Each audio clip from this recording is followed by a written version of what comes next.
Welcome to this DMin proposal presentation. My name is Dick Mathisen, and this is a hoped-for preview of my doctoral dissertation. So that's me, Pastor Richard Mathisen, and the conflict between modern science and the Christian faith is my topic, and this presentation will be very simple, but also complex. I will explain it very simply at first, and then add complexities later. So the conflict between modern science and the Christian faith is the most important problem facing Christianity today. And the conflict is a very serious conflict, and it's primarily about the acceptance of miracles. Modern science does not accept miracles. Christian faith is based on a miracle, the resurrection of Jesus. Resolving this conflict scientifically requires a scientific framework acceptable to both sides. I intend to provide such a framework. I will use Wolfhart Pannenberg, theologian, and Ian Barbour, a philosopher, to represent the two opposing positions. Barbour, that science refuses to accept miracles; Pannenberg, that Christianity must be able to defend the resurrection of Jesus scientifically. And I will propose an innovative scientific framework using a standard scientific technique known as the null hypothesis. The null hypothesis. Standard science, this is an oversimplified view, but a scientist proposes a hypothesis H1, like X causes Y, tests the hypothesis against the null hypothesis, always called H0. The null hypothesis is that there is no connection. That's the null hypothesis, no connection. And here is how I'm going to use it. My positive hypothesis, H1, is that the resurrection of Jesus really happened. And the null hypothesis, H0, is that the resurrection of Jesus did not really happen. Focus for a moment on the null hypothesis. If modern science refuses to accept the possibility of the resurrection of Jesus, a miracle, science is also making a positive claim that the resurrection did not happen. To put it bluntly, science claims that belief in the resurrection of Jesus is a delusion of some sort. Well, how can we possibly test these two hypotheses? And we'll test them against the facts of history, the entire history of civilization. This is a timeline of civilization for Bible purposes from 3000 BC to 2000 AD.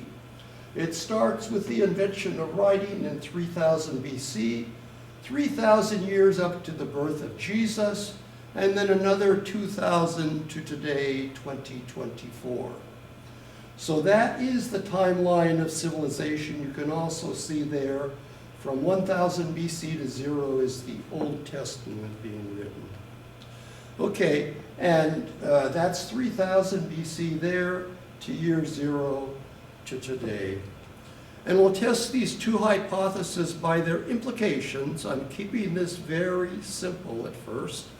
And the first piece of historical evidence is the extraordinary growth of Christianity. In the year 0, when Jesus was born, the number of Christian believers was 0. Now, by 100 AD, it was 8,000. By 200 AD, it was 150,000. By 300 AD, it was 3 million. And that's when the Emperor Constantine legalized Christianity. And then by 400 AD, it was 30 million. These are scientific estimates. And that growth rate is extraordinary. And in 391, Christianity became the official religion of the Roman Empire with a huge impact for over 1,000 years. So that's the growth for the first 400, and that numerical growth continued at an extraordinary rate. And today, world religions, there are 7.6 billion people, and Christians are 2.38 billion. That's about 31% of the world. Islam about 25, Hinduism about 15, Buddhism about 5, and Judaism about 0.2%. These 5 religions are considered to be the 5 world religions, and there they are. Okay, now back to our 2 scientific hypotheses. H1, the resurrection really happened, or the null hypothesis, H0, that it didn't really happen. Keep your attention on the null hypothesis. We said if modern science refuses to accept the possibility of the resurrection of Jesus, which it does, that refusal is also making a positive claim that the resurrection did not happen. Or more bluntly, science claims that belief in the resurrection of Jesus is a delusion of some sort. That's very important, this null hypothesis. Modern science claims, in effect, Jesus was not resurrected. But if Jesus was not resurrected and Christian belief is a delusion, then that delusion is perhaps the most successful delusion in the history of the world. We know for sure one of these 2 hypotheses is correct. Jesus either was or was not resurrected. We have 2 hypotheses which can be tested separately against the evidence of history. And the question, which hypothesis offers the best explanation of the historical evidence? This approach will be totally scientific. It's not about faith. Because it's scientific, both hypotheses can be seriously considered by scientists, and both hypotheses can also be seriously considered by Christian believers. I've tried to keep this very simple so you can see where I think I'm going.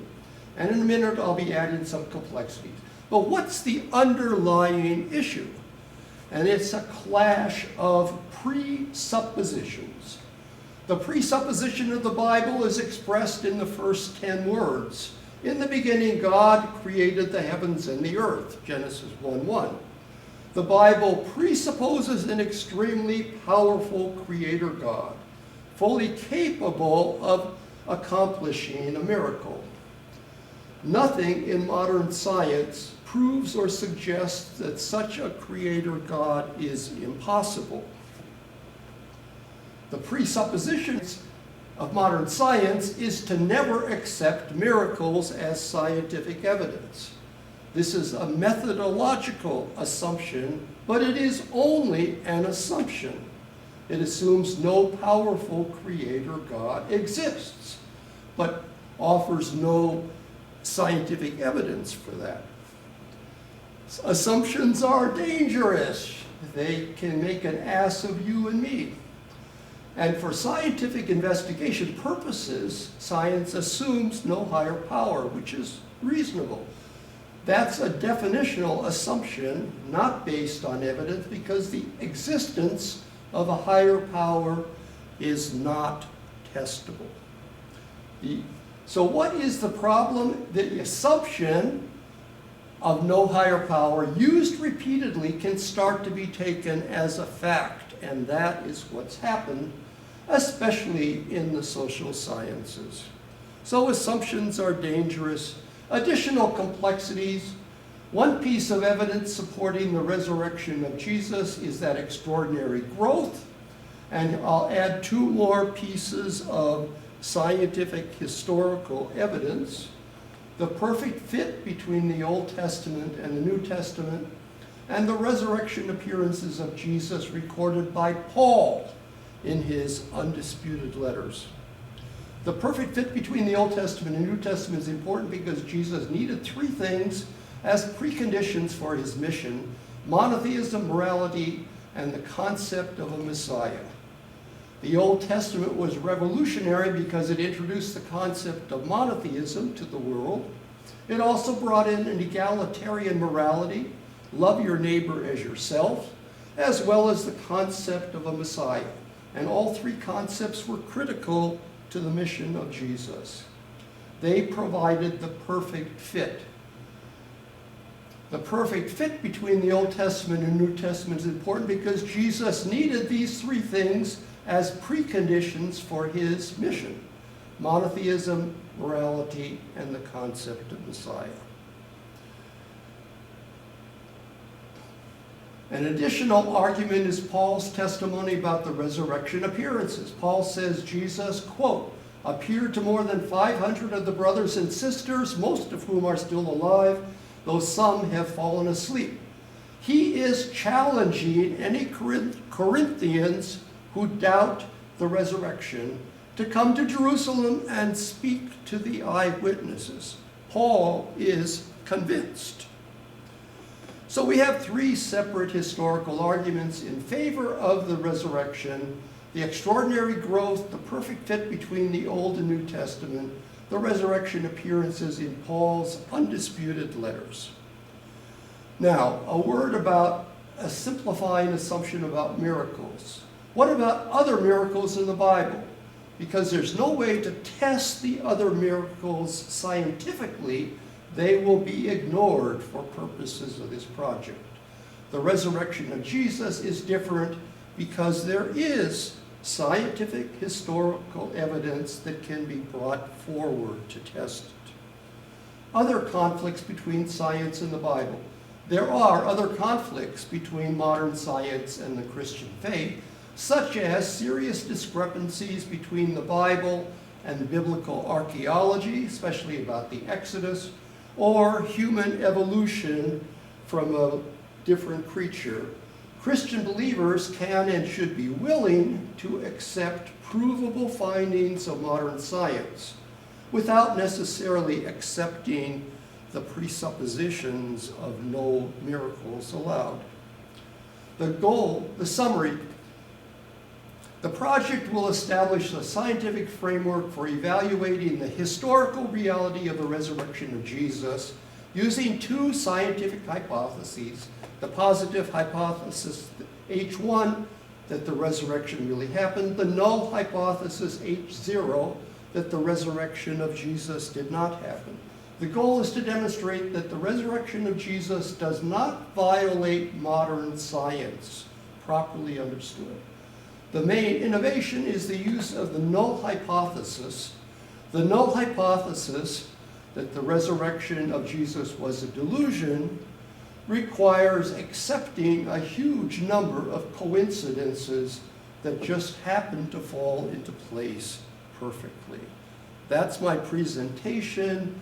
There's a bibliography of the books of Tannenberg, Barbour, and F. Leron Schultz. And thank you very much.